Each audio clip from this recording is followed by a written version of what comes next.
오늘 우리에게 주시는 하나님의 말씀은 누가복음 15장 20절에서 24절까지 말씀입니다. 이 계시의 말씀을 통해서 하나님의 음성 들으시기를 바랍니다.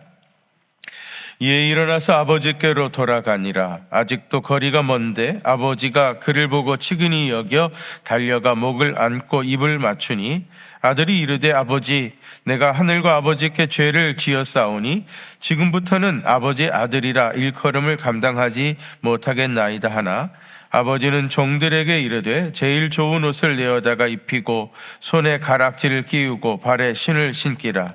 그리고 살진 송아리를 끌어다가 잡으라. 우리가 먹고 즐기자. 내 아들은 죽었다가 다시 살아났으며 내가 잃었다가 다시 얻었노라 하니 그들이 즐거워하더라. 아멘.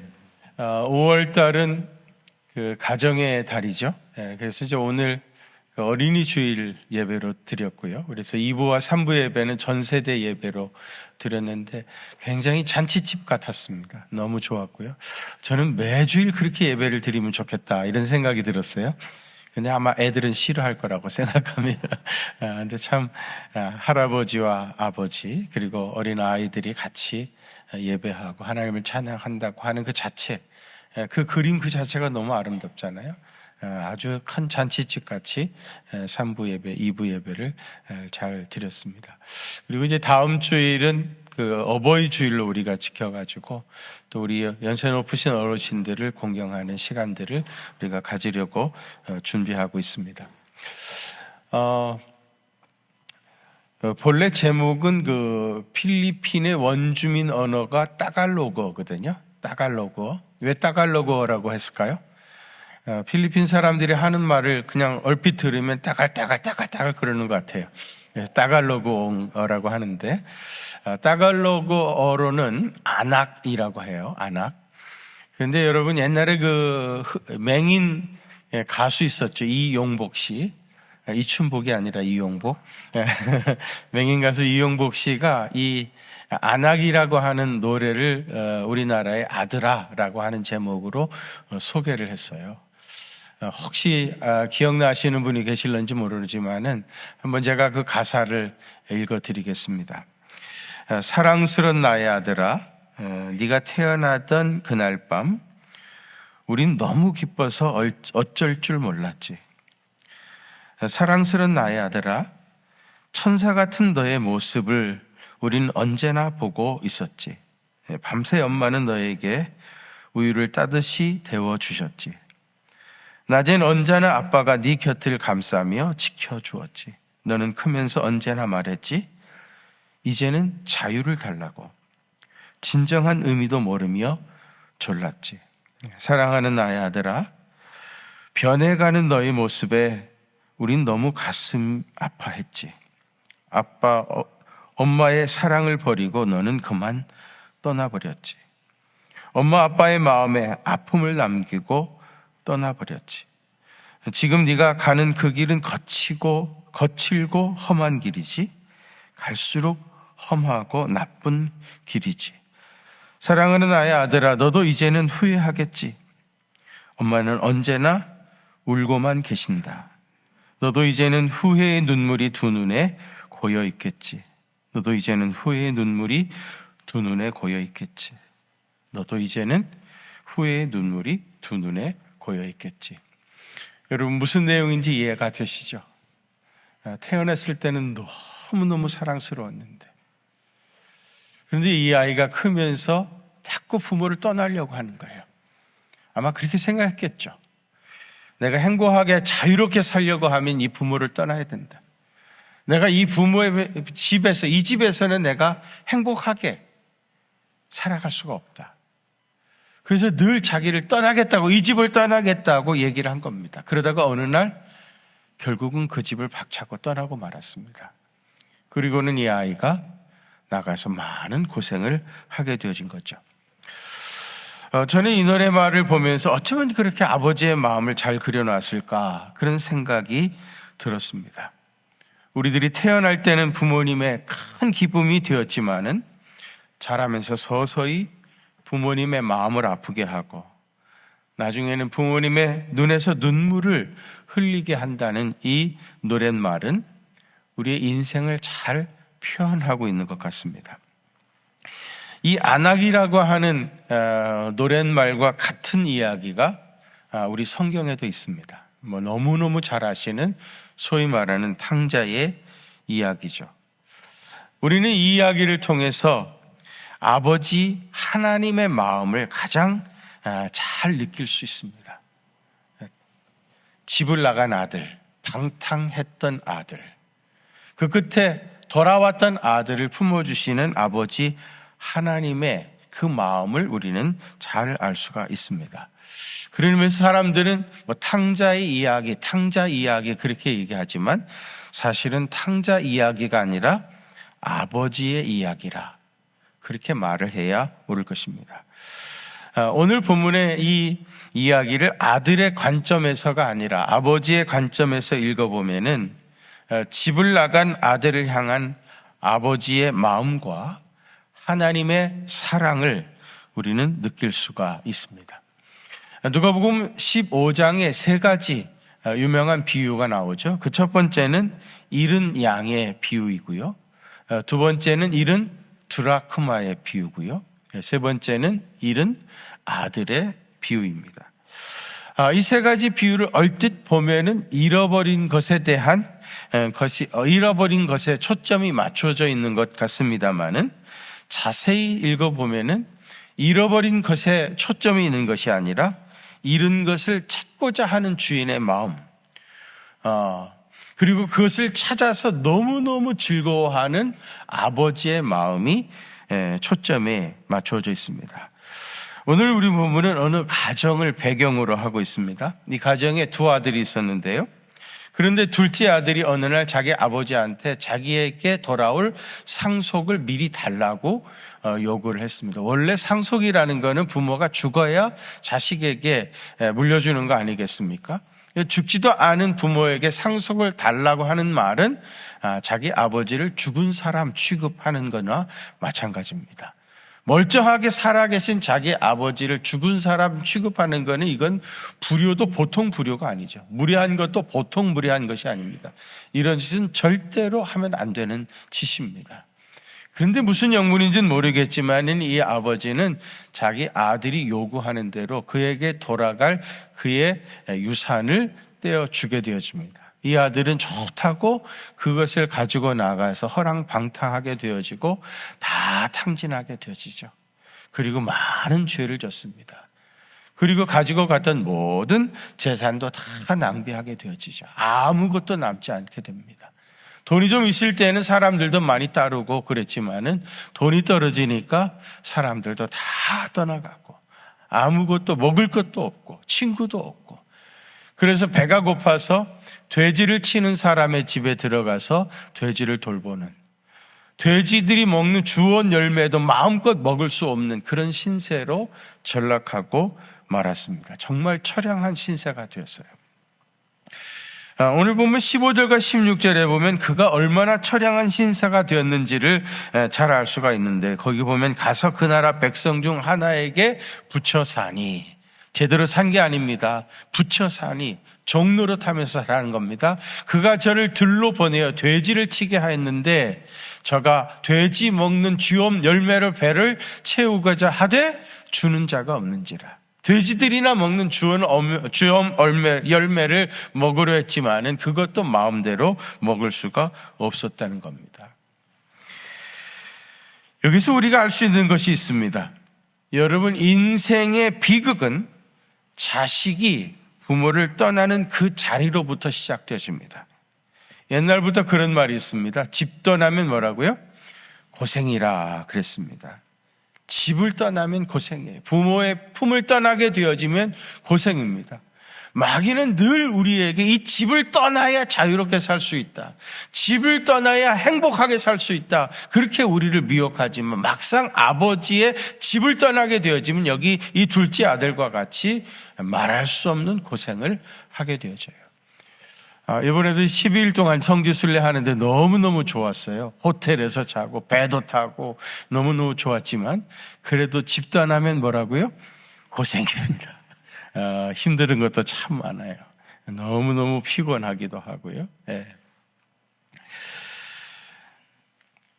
오늘 우리 본문의 이야기를 우리가 너무너무 잘 아는데 우리는 이 본문의 이야기를 통해서 하나님 우리 아버지의 마음을 우리가 충분히 알 수 있게 되어져요.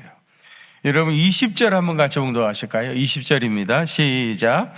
이에 일어나서 아버지께로 돌아가니라. 아직도 거리가 먼데 아버지가 그를 보고 측은히 여겨 달려가 목을 안고 입을 맞추니. 아멘. 간단한 한 절의 말씀인데요. 이 말씀을 깊이 묵상해 보면은 여기서 하나님 우리 아버지의 세 가지 모습을 발견할 수 있게 되어져요. 그 첫 번째는 기다리시는 아버지입니다. 뭐라고요? 기다리시는 아버지. 본문을 통해서 우리는 기다리시는 아버지의 모습을 발견할 수가 있어요. 아버지로부터 받은 재산을 다 탕진한 둘째 아들은 아버지께 돌아갈 마음을 먹고 집으로 발걸음을 옮기기 시작했습니다. 그야말로 거짓골을 하고 집으로 돌아왔습니다. 그런데 어떤 일이 일어났습니까? 아직도 거리가 먼데, 무슨 뜻입니까? 집에서 거리가 아직 많이 남아있는 겁니다. 저 멀리서 누군가가 걸어오는데 그 사람이 자기 아들이라는 것을 이 아버지는 단방에 알아차린 겁니다. 왜 그 사람이 자기 아들이라는 걸 아버지는 금방 알아차렸겠습니까? 아버지는 이 아들이 자기 집을 나가는 날부터 그 아들을 기다렸기 때문입니다. 날마다 자기 아들이 돌아오기를 손꼽아 기다렸기 때문에 저 멀리서 잘 잘 제대로 사람을 분간할 수도 없는 모습이지만 저 멀리서 뚜벅뚜벅 걸어오는 그 사람이 자기 아들이라는 것을 아버지는 분명히 직감적으로 알아차렸던 겁니다. 늘 아버지는 아들을 기다렸습니다. 언제까지요? 돌아오는 그날까지. 아버지는 아들을 기다렸어요. 이와 비슷한 이야기가 유대인들 사이에 전해 내려오고 있는데 이번에는 어머니와 딸 이야기입니다. 어느 가정에 어머니와 딸이 있었는데요. 딸이 어느 날 자기 집을 가출을 했습니다. 가출을 해가지고 10년이라고 하는 아주 긴 세월이 흘러갔어요. 그러다 보니까 이 딸이 처음에는 자기가 좋아서 지발로 가출을 했지만 10년이나 지나다 보니까 집이 그리워지기도 하고 어머니가 너무 보고 싶었던 겁니다. 그럼에도 불구하고 선뜻 집으로 돌아올 수 없었던 것은 집을 나가버린 딸을 어머니가 다시 맞이해 줄런지에 대한, 다시 받아줄런지에 대한 자신이 없었기 때문이에요. 망설이고 그러다가 너무 집이 그립고 또 어머니가 보고 싶어서 딸이 10년 만에 자기 집으로 돌아옵니다. 늦은 밤이었는데 집에 와서 보니까 자기 집이 불이 환하게 밝혀 있었던 거예요. 그래서 이제 대문을 슬쩍 밀었더니 대문이 열쇠도 잠겨져 있지 아니하고 삐그덕 하면서 문이 열렸습니다. 어머니는 그 소리를 방 안에서 듣고 자기 이름을 부르면서 마당으로 뛰어나왔다고 그래요. 그러면서 하는 말이야. 네가 집을 나간 날로부터 하루도 우리는 불을 끄지 아니하고 불을 밝혀놓고 너를 기다리고 있었다 하면서 집 나갔던 딸을 어머니가 맞이해 주었다는 것입니다. 여러분이 이 이야기를 통해서 우리가 기억해야 할 것은 하나님 아버지는 우리를 기다려 주시는 분이십니다. 우리가 아버지를 떠나서 멀리 갔다 하더라도 하나님은 지금도 우리를 기다리고 계셔요. 언제까지요? 우리가 주님의 품으로 돌아올 때까지. 늘 주님은 우리를 기다려 주시는 분이시에요.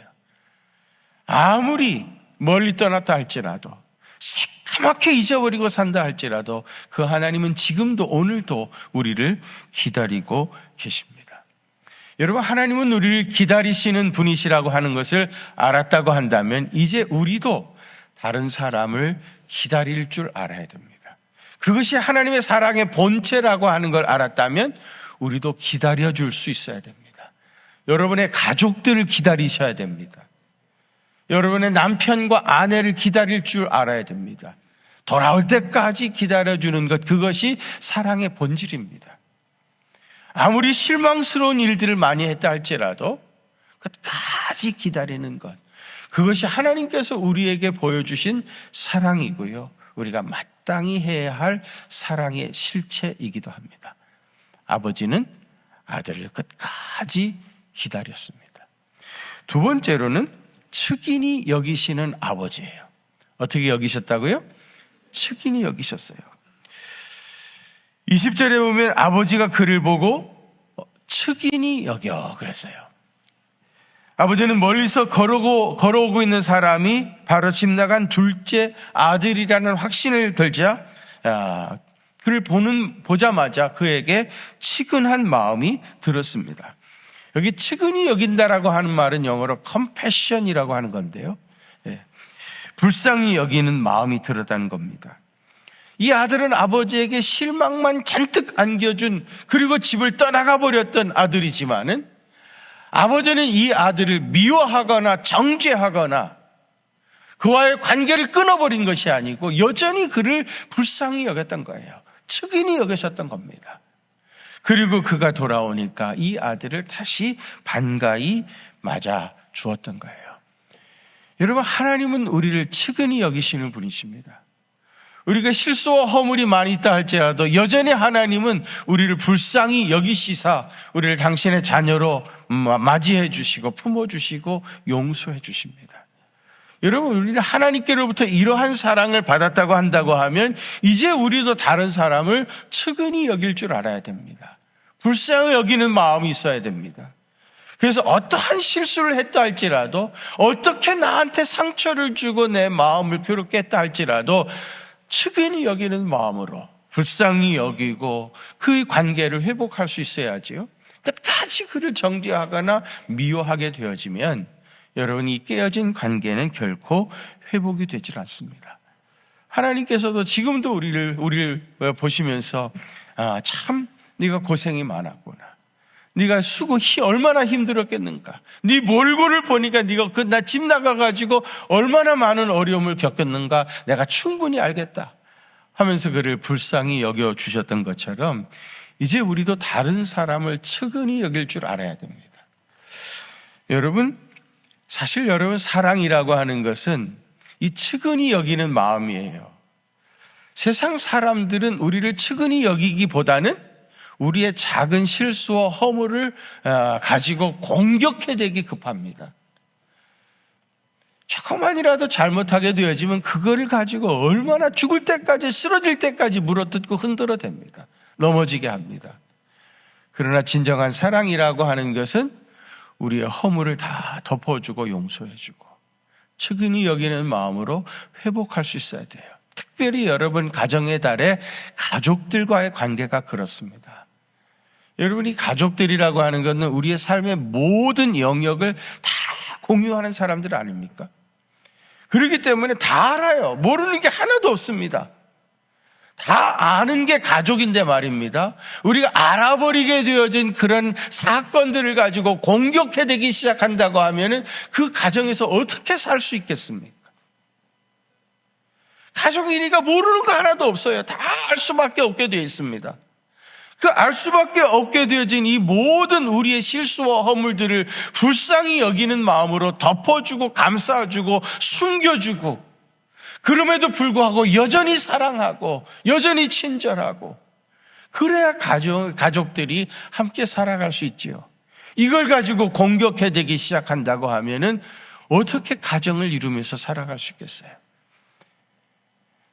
이 작은 아들이 잘한 건 하나도 없습니다. 뭘 잘했습니까? 그럼에도 불구하고 아버지는 측은히 여기는 마음으로 돌아온 아들을 품어줬던 거예요. 여러분의 가족들을, 여러분들의 이웃들을 측은히 여기셔서 깨어졌던 관계를 회복하시기를 바랍니다. 마지막 세 번째로는 용서하시는 아버지입니다. 뭐 하시는요?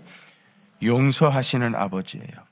다시 한번 20절 봉도하겠습니다. 20절입니다. 시작. 이에 일어나서 아버지께로 돌아가니라. 아직도 거리가 먼데 아버지가 그를 보고 측은히 여겨 달려가 목을 안고 입을 맞추니. 아멘. 아버지가 달려가서 측은히 여겨서 목을 안고 입을 맞췄다 그럽니다. 원래 원어로는 입을 한 번만 맞춘 것이 아니고 맞추고 또 맞추고 계속해서 입을 맞추었습니다. 무엇을 의미합니까? 아버지는 아들을 향해서 내가 너를 용서한다, 용서한다, 이미 다 용서했다고 선언하시는 거예요.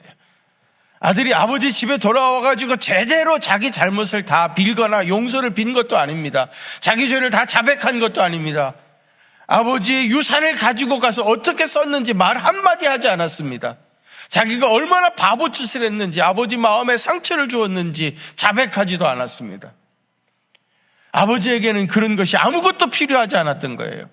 그냥 아들이 돌아온 것, 그것으로 좋겠던 겁니다. 그리고 달려가지고 끌어안고 입을 맞추고 또 입을 맞추고, 너는 여전히 내 아들이다. 너는 여전히 내 아들이다. 내 아들이 살아서 돌아왔다고 좋아하시면서 그 아들을 반겨 맞이하신 겁니다. 아버지는 용서하시는 분이에요. 여러분, 우리가 가정의 달을 지내면서 만일 가족들을 용서하지 못한다고 하면 이미 깨어진 가정입니다.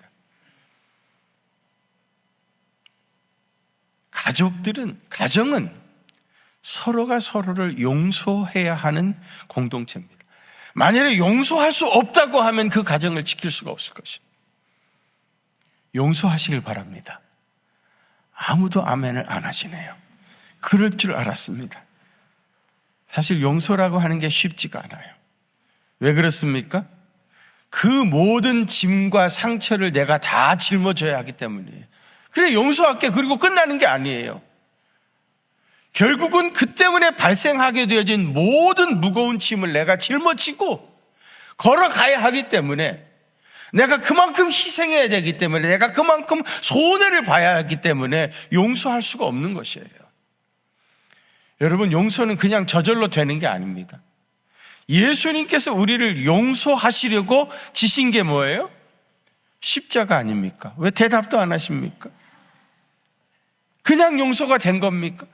저절로 용서가 된 겁니까? 그래, 없던 걸로 하자 그래서 없어진 겁니까? 우리를 용서하시기 위해서 예수님이 십자가라고 하는 무거운 짐을 지신 거예요. 십자가라고 하는 대가를 지불하고 용서하신 겁니다. 우리도 우리의 가족들을, 우리의 이웃들을 용서하려고 하면은 그런 십자가를 쳐야 됩니다. 그런 무거운 짐을 담당하지 아니하고는 용서를 할 수가 없는 거예요. 그래서 나는 용서 못하게, 잘못은 당신이 하고 왜 내가 그 무거운 짐을 지어야 하냐면서 고발해야 되고 책임을 지라고 하고 보상하라고 하는 것이 아닙니까? 아버지는 용서하시는 분입니다. 하나님께서도 우리를 용서하셨습니다. 우리는 용서해 주시는 하나님의 사랑을 경험한 사람입니다. 그렇다고 하면 우리도 이제 다른 사람을 용서해야 합니다. 특별히 가정의 달에 용서하지 못했던 여러분들의 가족들을 용서하시길 바랍니다. 아무도 아멘 안 할 줄 알았습니다. 특별히 가족을 용서하는 건 보통 문제가 아니에요. 왜냐하면 삶의 모든 영역을 다 같이 공유하고 있는 것인데, 그거를 용서하자면 내가 그 모든 짐을 다 지어야 하기 때문에 그런 것입니다. 유대인들의 전설에 의하면은 하나님께서 인간을 창조하실 때 말입니다. 그때 갈등이 굉장히 많으셨다 그래요. 이게 유대인의 전승 이야기입니다. 믿거나 말거나 그렇게 참고로 한번 들어보시길 바라요. 갈등이 많으셨대요. 인간을 창조하고 싶은데 인간은 한계가 있는 존재잖아요. 창조를 해놓고 나서 사람 지으심을 후회하는 상황이 발생하실까 봐 갈등을 많이 하셨다고 그래요. 그때에 공의를 주관하는 천사가 이렇게 말했답니다. 공의로우신 하나님이시여, 인간들을 창조하지 않는 것이 나는 좋다고 생각합니다. 왜냐하면 인간은 끊임없이 불의한 일을 자행할 것이 뻔하기 때문에 나는 인간을 창조하지 않는 것이 옳다고 생각합니다. 그렇게 공의를 주관하는 천사가 하나님께 제안을 했다고 그래요. 그랬더니 그 옆에 있던 거룩을 주관하는 천사도 거들었답니다. 저도 인간을 만들지 않는 것이 좋다고 생각합니다. 왜냐하면 인간들은 끊임없이 음란과 부정을 저지를 것이기 때문입니다. 사람 만들어봤자 결국은 음란과 부정을 저지를 것이 뻔한 일이기 때문에 결국 사람을 지으시면 하나님이 후회하실 것입니다. 그 옆에 있던 정직을 주관하는 천사도 같은 말을 했다요. 인간들은 거짓을 좋아하게 될 것이고 아마 하나님조차 속이려고 달려들 것입니다. 그러니 인간을 창조하지 않는 것이 좋을 것 같습니다. 그렇게 얘기했다고 그래요. 이때 세 천사의 말을 듣고 있던 사랑을 주관하는 천사가 말했답니다. 물론 인간들은 공의롭지 못할 것이며 거룩하지도 못할 것이고 정직하지도 못할 것입니다. 그러나 저는 최선을 다해서 인간들이 하나님을 사랑하도록 하겠습니다. 그러나 나는 인간들이 하나님을 사랑하도록 최선을 다해서 내가 노력하겠습니다. 그랬더니 그 옆에 있었던 용서를 주관하는 천사도 이렇게 거들었다고 그래요. 저는 인간들이 서로 용서하고 용서받음으로써 하나님께 용서받을 수 있도록 그렇게 하겠습니다. 용서받을 수 있도록 서로 용서하고 용서받는 존재로 만들어 가겠습니다. 그들을 그렇게 돕겠습니다. 그렇게 얘기했다고 그래요. 그래서 하나님께서 이 사랑을 주관하는 천사와 용서를 주관하는 천사의 말을 듣고 인간들을 만들기로 결심하시고 사람을 창조하셨다. 그런 전설과 같은 이야기입니다. 여러분, 이 이야기는 유대인의 전설이지만은 우리에게 주는 메시지가 분명히 있습니다. 하나님의 사랑은 우리 인간들의 불의함보다 훨씬 더 크다는 것입니다. 하나님께서는 용서와 사랑으로 우리 인간들을 끝까지 포기하지 않으신다는 것입니다. 용서는 하나님 아버지의 마음입니다. 그래서 이사야 선지자가 이사야 55장 6절과 7절에서 이렇게 말했습니다. 너희는 여호와를 만날 만한 때에 찾으라. 가까이 계실 때에 그를 부르라. 악인은 그 길을, 불의한 자는 그의 생각을 버리고 누구에게로? 여호와께로 돌아오라. 그리하면 그가 긍휼히 여기시리라. 여호와께로 돌아오면 그가 긍휼히 여기시리라. 우리 하나님께로 돌아오라. 그가 너그럽게 용서하시리라. 어떠한 죄와 허물이 있다 할지라도 하나님께로 돌아오면 그분이 우리를 용서해 주실 것입니다. 이 탕자 이야기를 통해서 돌아온 작은 아들을 아버지가 용서하셨던 것처럼 하나님은 우리를 용서하십니다. 여러분, 우리가 늘 실수가 많고 허물이 많은 사람입니다. 늘 원하지 아니하는 죄악에 빠지고 넘어지는 그런 사람들입니다. 그런 누더기 같은 인생을 살아가고 있는 우리들을 주님은 정죄하지 않으시고 우리의 모든 허물을 다 덮어주시고 용서하셨습니다. 그리고 예수님이 친히 그 모든 무거운 짐을 다 짊어지시고 갈보리의 그 길을 걸어가신 겁니다. 제가 이번에 우리 성지순례에 가가지고 이런 생각이 처음부터 끝까지 계속 들더라고요.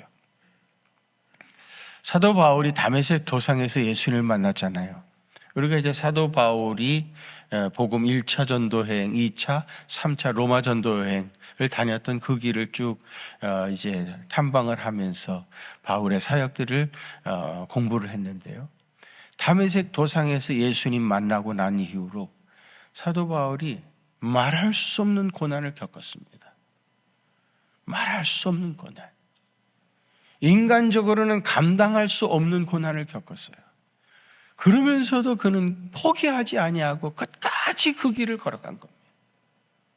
그러다가 결국은 로마에까지 가가지고 거기서 목이 잘려가지고 순교의 제물이 된 거예요. 주님의 제자가 된다라고 하는 것이 무엇인가? 우리가 제자로서 살아간다고 하는 것이 무엇을 의미하는가 하는 것을 자꾸 생각하게 됐습니다. 그동안 우리는 너무 허망한 생각에 사로잡혀 살지 않았나 그런 생각이 들더라고요. 예수 믿어가지고 출세하고 예수 믿어서 이름 내고 예수 믿어서 잘 되어지고 예수님 때문에 유명해지고 예수님 때문에 복받고 그런 것이 신앙생활의 목적인 것처럼 우리가 착각하고 너무 오랫동안 달려오지 않았나. 실제로 사도 바울은, 베드로는 주를 위해서 순교의 제물이 됐는데, 예수님은 갈보리 산에 가셨고 사도 바울은 로마에 가서 목이 잘려 죽었는데, 그것이 주님을 닮아가는 길이고 주님의 제자의 삶인데 우리는 너무 허망한 생각에 오랫동안 사로잡혀 살았지 않았나, 그런 생각을 해봅니다. 우리 주님이 지신 십자가의 길, 우리를 용서하시기 위해서 십자가를 지시고 그 골고다의 언덕을 걸어가셨던 주님의 죽으심을 깊이 기억하면서 다른 사람을 끝까지 기다려주고, 그리고 컴패션, 불쌍히 여기시고, 그리고 마지막까지 용서하는, 끝까지 용서하는 그런 주님의 참된 제자의 길을 걸어가시는 주님의 귀한 종들 다 되시기를 주의 이름으로 축원합니다. 걸어가신 아버지 하나님, 우리가 주님의 제자라고 하면서도 주님이 걸어가셨던 그 길을 제대로 걷지 못하고 너무 안일하고 쉽고 또 세상적인 욕망에 붙잡혀서 살아가고 있습니다. 작은 아들을 다시 품어줬던 아버지의 사랑 속에서 우리를 향하신 하나님의 사랑이 무엇인지를 깨닫게 되었사오니 이제 그 사랑으로 이웃을 사랑하게 하시고, 그리고 내 가족들을 용서하고 사랑으로 품을 수 있는 그런 가정의 달이 될 수 있도록 은혜 부어 주옵소서. 주님, 그렇게 살기를 우리가 실제로 원하지만 우리는 그렇게 할 수 있는 힘이 없습니다. 능력이 없습니다. 성령님 오셔서 실제로 그렇게 우리를 살 수 있도록 은혜를 주시고 성령의 충만함을 더하여 주셔서 그리스도의 사랑으로 주님이 주시는 능력으로 이 모든 깨어졌던 관계를 회복하는 거룩한 계절이, 또 거룩한 가정이 될 수 있도록 은혜 부어 주옵소서.